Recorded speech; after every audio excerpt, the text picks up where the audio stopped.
Bienvenue dans Créer hors cadre. Sens-toi libre de venir chercher dans ce podcast des outils, des astuces, de l'énergie, de la motivation, ainsi que des déclencheurs d'action pour changer, dévier ou recentrer ta vie.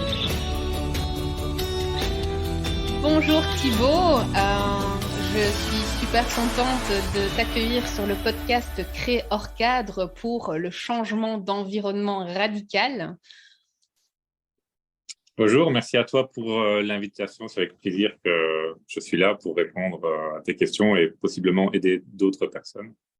Merci. Alors, Thibaut, tu as 37 ans et tu habites sur le sol justement québécois, exactement à Montréal, et tu travailles au consulat de Belgique. Est-ce bien ça? C'est bien ça, j'habite à Montréal depuis maintenant bientôt 9 ans et je travaille au consulat de Belgique depuis bientôt 5 ans. Génial. Alors, aujourd'hui, je t'ai invité pour parler un peu de toi, de ton expérience justement sur ce changement d'environnement, mais aussi sur l'aspect administratif, donc vraiment ce côté technique et ce côté émotionnel dont tu as pu vivre. La première question que j'aimerais te poser, c'est quel a été ton déclencheur pour justement décider de partir voir ce continent que tu as exploré très jeune, hein, il me semble. Mon déclencheur, c'était une rencontre faite lors de mon adolescence. J'avais 16 ans via un chat que certains connaîtront peut-être. C'est Caramel, où j'ai échangé pendant plusieurs années avec une Québécoise qui avait mon âge et qui m'a fait découvrir un peu le Québec. Et j'ai beaucoup aimé ces informations. Et je m'étais dit quelques années plus tard que que je pourrais partir en stage, je partirais à Montréal pour découvrir le Québec et le Canada. Super. Et par rapport à ce déclencheur, quelle a été ta première inspiration, expérience quand tu es arrivé sur ce sol canadien? Ma première impression, c'est que il faisait froid. J'étais en hiver. J'ai choisi la meilleure saison pour venir au Canada. C'est évidemment l'hiver, mais l'hiver n'est pas aussi difficile qu'on le pense. Il y a beaucoup de neige. Le froid est beaucoup plus sec qu'en Europe. Donc, c'est quand même agréable quand on est bien habillé. Le monde vit. Donc, c'était ma première impression. Et puis, une ville familiale. Donc, ce n'est pas une énorme ville, mais c'est une ville très chaleureuse. Et c'était mes premières impressions avec les Québécois qui sont vraiment très, très chaleureux. C'est intéressant quand j'entends le fait d'être très, très chaleureux. Qu'est-ce que tu entends par ce mot chaleureux? Si tu avais des Euh, détails à nous donner croustillants sur cette culture québécoise. J'entends gentillesse et aide. Par exemple, lorsque je cherchais un endroit quelque part à Montréal, la personne va pas juste me dire, tiens, ben, prends la deuxième à droite ou la troisième à gauche. Elle va vraiment, par exemple, regarder la carte avec moi ou me dire, tiens, tu peux peut-être aller par là, je vais marcher 2 minutes avec toi, ou même, c'est quelque chose où on sent la différence par rapport à ce que j'ai vécu en Belgique et en France, et que ils t'aident comme presque si tu étais, comme s'ils te connaissaient. Et ils sont très souriants, très gentils. Donc, c'était comme un petit choc, mais un choc positif. D'ailleurs, ils sont, je reviens là-dessus, ils sont très positifs et ce qui permet de se sentir vraiment à l'aise dans un pays, dans une ville qu'on ne connaît pas du tout, d'avoir des gens qui t'aident généreusement. Mais voilà, le mot généreux. Magnifique. Alors, juste pour information, je te rejoins à du 200% sur cette optique-là, vraiment en ayant expérimenté aussi et en expérimentant à l'heure actuelle.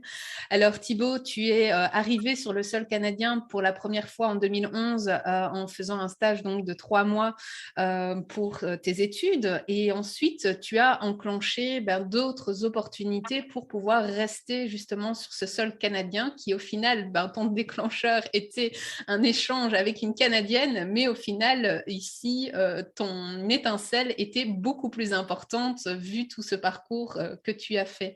Pourrais-tu nous exprimer succinctement ce parcours avec ces différents permis?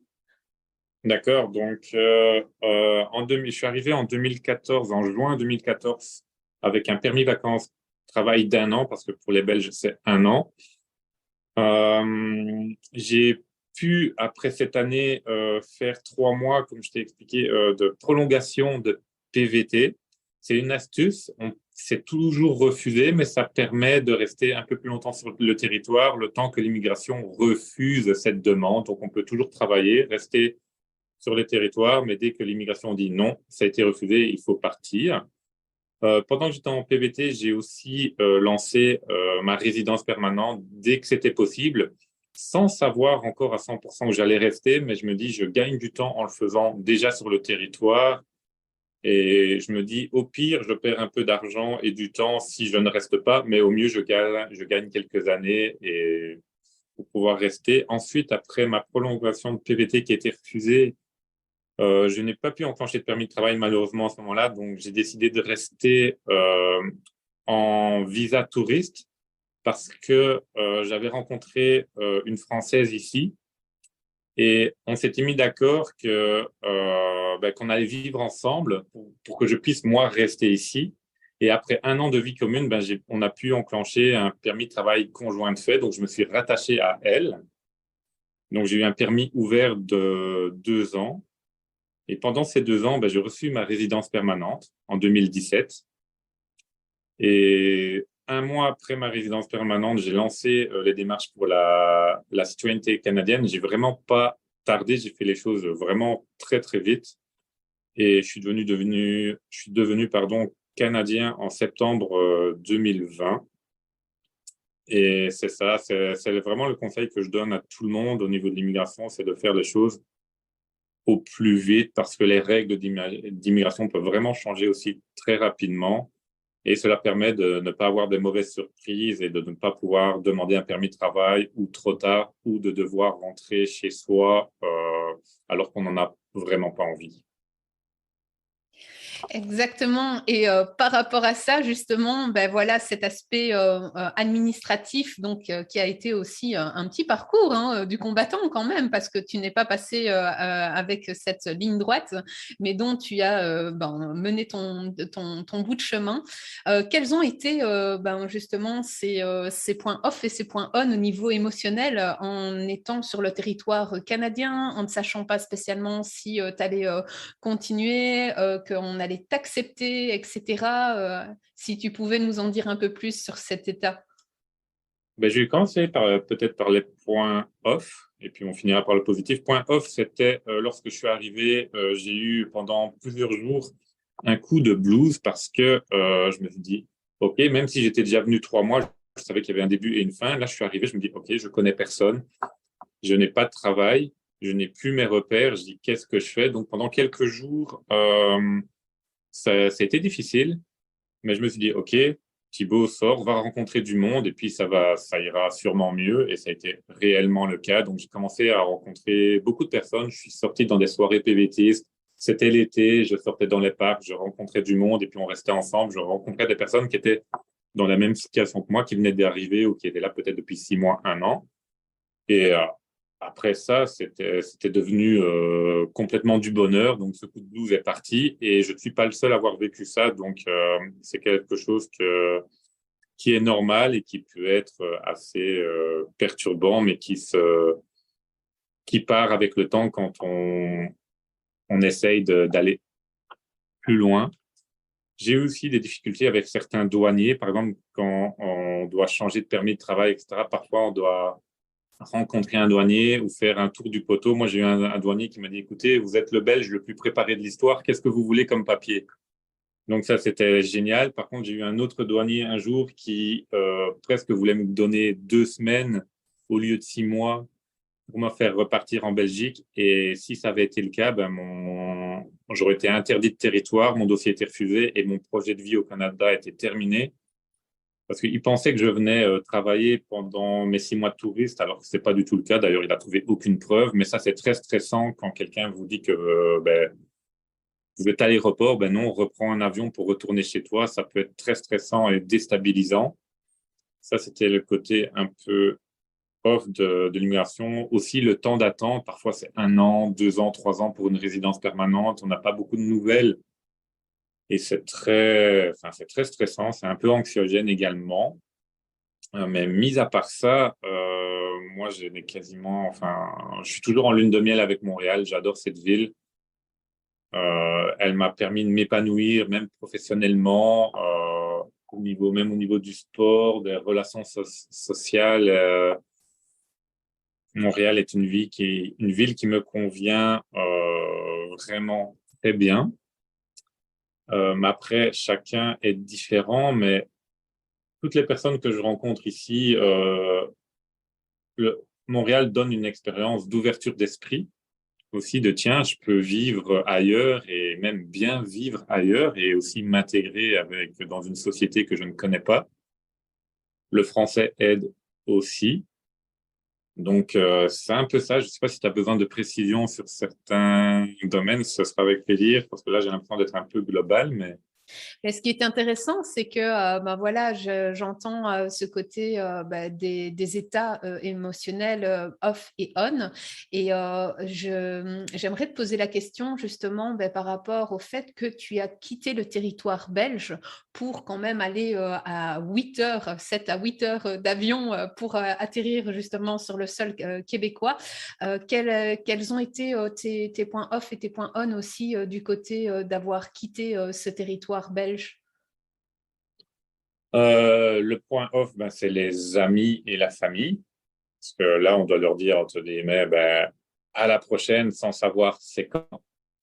Vu que pour les voir, il ne suffit pas de prendre la voiture, mais il faut prendre un avion. Euh, le côté off aussi, c'est refaire sa vie encore une fois avec ses repères, le travail, etc. Et puis le côté on, c'est l'adrénaline, l'aventure, découvrir de nouvelles choses, de nouvelles personnes, un nouvel environnement, un nouveau climat aussi, et des nouvelles lois, des nouvelles façons de faire. Donc tout est nouveau. Et je dois dire que ici, Montréal est une ville tellement multiculturelle que on rencontre autant de Québécois que de personnes étrangères, ce qui est très agréable et cela permet aussi de nous aider à trouver les réponses pour s'intégrer ici.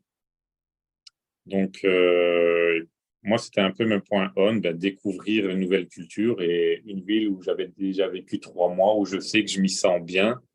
Donc, mon but, c'était vraiment l'épanouissement personnel. J'étais bien en Belgique, j'aime bien mon pays, je l'aime encore plus depuis que je suis parti. Mais Montréal reste Montréal et c'est la ville où je me sens le mieux, où je me sens épanoui, où je peux faire ce que je veux sans une certaine pression que je ressentais, par exemple, en Belgique. Et ça fait bientôt 9 ans que je suis là et j'ai l'impression que même si je travaille, même si j'ai des obligations, je suis presque, ça fait 9 ans que je suis encore en vacances, presque, parce que pour moi, le travail n'est pas une charge mentale, mais plutôt un plaisir. Mes activités me permettent de m'épanouir en dehors et donc j'aime ma vie à Montréal, en résumé. Super. Qu'est-ce que tu as trouvé donc à Montréal qui n'a pas du tout en Belgique et d'où le fait que ben voilà tu te sens aussi épanoui? La proximité déjà. Je n'ai pas de voiture. Je n'ai pas besoin de voiture à Montréal. Le métro dessert quand même très bien le centre-ville. Puis il y a les bus également. Et tout peut se faire également à pied ou en vélo. Montréal est aussi très bien desservi par les pistes cyclables. Ce que je ne retrouvais pas en Belgique. J'avais une voiture. Donc, c'est un autre environnement et j'aime beaucoup ça, d'avoir tout à proximité, que ce soit mes activités, mon travail, mes amis, à distance de métro ou de bus. C'était vraiment bien, en tout cas dans la ville où j'étais en Belgique, ce n'est pas possible.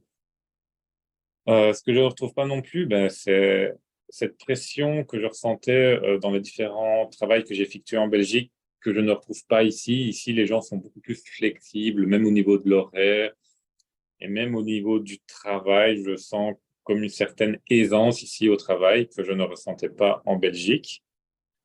On retrouve toute la nourriture du monde à Montréal, ce qu'on ne retrouve pas dans d'autres pays. Montréal est vraiment connu pour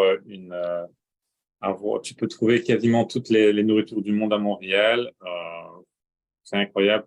Il y a tellement de sports, d'activités que tu dois choisir ce que tu dois faire.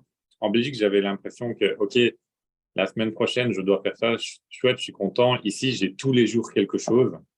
Enfin, ou tous les 2 jours, je suis quelqu'un qui a appris à sortir. Je sortais beaucoup moins en Belgique, alors qu'ici, vu la proximité des activités, ben, ça motive beaucoup plus à sortir. Puis le Québec est magnifique avec ses bois, ses rivières. En fait, je pourrais en parler encore pendant plusieurs heures. Donc, J'ai remarqué, et moi je t'écoute avec attention, mais justement pour clôturer cet entretien et surtout, ben voilà, encore une fois, on est là pour nos auditeurs et l'objectif pour eux, ben, c'est de se dire cap ou pas cap, de pouvoir passer justement à l'action.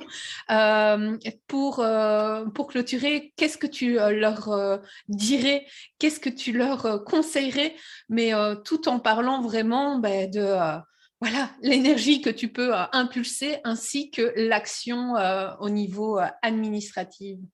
okay.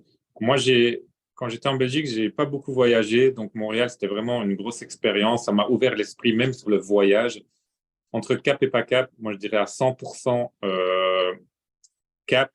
Et la première chose que j'ai appris dans mes études d'instituteur primaire, c'est en faisant des erreurs qu'on apprend. Donc, à la limite, même si c'est une erreur, vaut mieux l'avoir faite. On apprend toujours quelque chose. Mais je dirais complètement cap parce que ce serait dommage de passer par une expérience qui se reproduira peut-être jamais. Et sur 100 personnes, il y en a 95, 95 au moins qui ne regrettent pas d'être venus. Et même si l'immigration est difficile, voire peut-être très difficile, mais ça vaut le coup et il y a de l'aide, c'est possible d'y arriver. Si je suis arrivé, tout le monde peut y arriver. Et je dirais vraiment, lancez-vous, vous ne le regretterez pas dans tous les cas et c'est génial. Merci beaucoup Thibaut pour nous avoir donné voilà, ce goût de passer justement ce cap à arriver sur le territoire québécois. Merci aux auditeurs qui nous ont écoutés ici aujourd'hui. N'hésitez pas à me retrouver donc sur le groupe Créor Cadre sur Facebook et ou sur Instagram. Et bien entendu, si vous avez envie de découvrir Thibaut à Montréal, je crois que celui-ci est sur Facebook aussi.